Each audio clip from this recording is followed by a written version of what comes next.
Okay, this is a review for the Rotworld crossover, which happened in between Animal Man and Swamp Thing. Actually concluded a couple of weeks ago, and I've just been kind of lax on reviewing some of the issues here and there.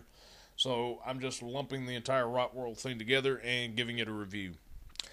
Uh, in the early phases, like 2 or 3 months into the New 52, well, I don't think it was actually until about 6 months into the New 52 that I started reading Animal Man, but Lemire had been talking with Snyder about a crossover with these two characters, which encouraged me to pick up Animal Man. Got to liking it. Already a Swamp Thing fan. Already reading it, loving it. Not without some criticisms. But I was kind of anticipating this, and it was a pretty fucking solid event. Uh, it's not. I mean, it pays off. It doesn't pay off really well, but it's good for what it is, kind of deal. The feel of this story is strictly a fan fiction, which was deemed good enough to be put into a comic book, and that's probably about the best way to look at it. But you can also have some fun with it at the same time. I never. I kind of reviewed the first trade of Swamp Thing. Didn't review any of the Animal Man. I will say that with the first two volumes that are out for both characters, you wanted to get into this. There's kind of this thing to where you can be told that you're safe with reading just one side until you get to the Rotworld crossover. I'd say that actually both of the trades for both of the characters are required reading. Not really because it's actually required that you read them. I just think you're doing yourself an injustice if you don't focus on both of the characters. Snyder has a fantastic grasp of Swamp Thing and of the mythology that's around it.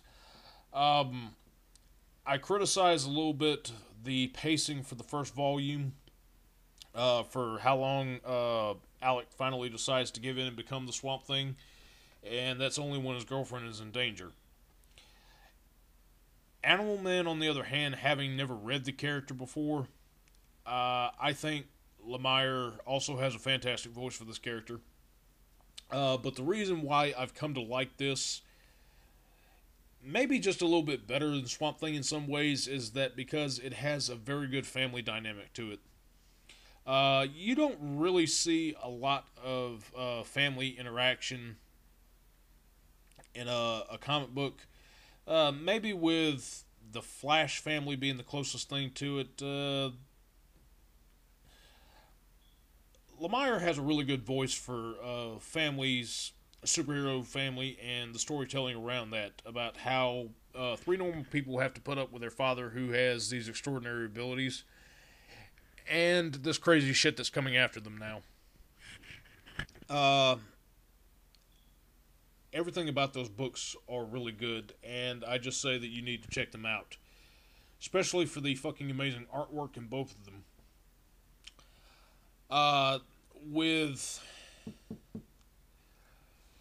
With the actual crossover in and of itself, once we get to that point, we get some interesting background on Buddy and Swamp Thing going into this, especially with Swamp Thing, which kind of surprised me. There's a little bit more of a tragedy added to his past with that annual. But this event gets really good. It's just kind of a crank style version of a George Romero movie, but with the zombies being tweaked up so much more. The thing about this, though, is that there are 4 or 5 issues where the actual crossover itself, actually, I think it's about 4 issues that the actual individual stories for the characters last. Because what happened, I was originally hoping that they would have both of the characters together. Instead, what happens is that with both of the 13 issues, we're treated to a prologue of them working together. They travel through a portal after Arcane, they get separated, and it's not until 4 issues later that they come together, meeting on, like, they actually wind up on opposite ends of the country, and they trek over and they happen to meet in the middle, and they manage to stop most everything. Which is kind of a letdown in a sense, because I actually would have preferred both characters working together. But it's still pretty good for what it is, though. We're treated to some interesting ideas, and a lot of times this is just kind of shunning off some of the major superheroes who are actually infected with the rot. And we get to just enjoy a story with a couple of the lesser knowns just shining through and having some fun with this is really all that it amounts to.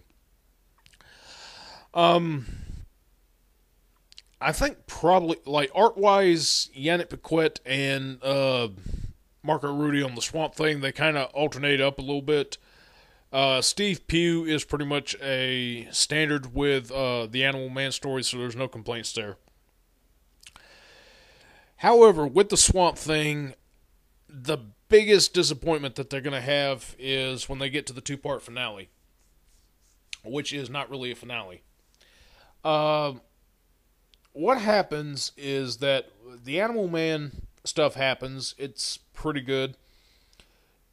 The art in it is extremely well done, but then we get to the Swamp Thing, and neither of the standard artists show up on it, and it morphs from a kind of a crank-style zombie story, which I had fun with, into a fucking cartoon.